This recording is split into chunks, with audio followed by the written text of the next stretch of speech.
Wine Weirdos. Christopher. Let's check out the 1994 Hug Cellars Edna Valley Syrah. Can you repeat that vintage again? 1994. Yeah, we're a big fan of Hug Cellars. Augie Hug, to be exact, winemaker and proprietor. He's somewhat of a hero of ours, and I think for a lot of people up in the Paso wine area, he's a I've hero. heard the term Godfather of Paso thrown around. Yep. And he's moving out of the wine business to a great extent at this point, but I managed to pick up a couple old magnums from him recently when I was up there. And this one's been open for 2 days now, and it's just really starting to shine. And on top of that, it's Edna Valley fruit. Yes, so San Luis Obispo area. Very curious on this. And we don't really have a price point other than what you paid for it now, but it's coming in at around 13%, which I'm just adoring that low alcohol number. It's gorgeous in the glass. It's more of a red, a garnet, than a purple. And not much edge thinning considering its age. You want to do the nose, or should I?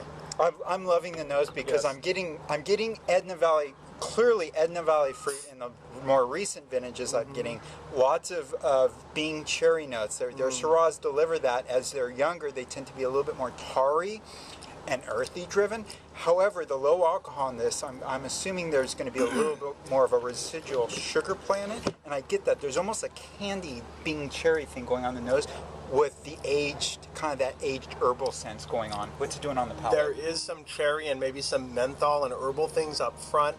Then it becomes a little darker and more just broader on the palate towards the finish, and it just hits you with just a beautiful almost singed tobacco sort of thing. There's a little bit of earth in there, and I'm especially loving a gravel play that's coming through that reminds me of a Jiggendoss I had recently.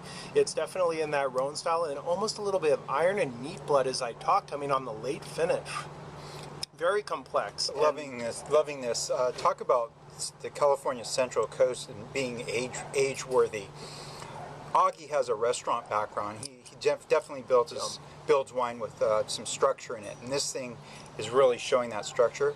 I think it's got even more ageability left in it. I agree. But right now it's showing an integration. It's showing a textural component mixed with a fruit richness, a concentration of that cherry and tarry and tobacco. There's a little bit of pipe tobacco. I'm getting the scorched earth that's kind of in the vein of the Edna Valley, just north of San Luis Obispo there. And this is really fantastic, and it makes me wonder how much, 90s Edna Valley we could find. How much is available? Because I would like to seek it out. It's making me wonder if we're drinking some of our Central Coast Reds way too young. Very cool stuff from Hug Cellars. We'll be back with more on Wine Weirdos. Cheers.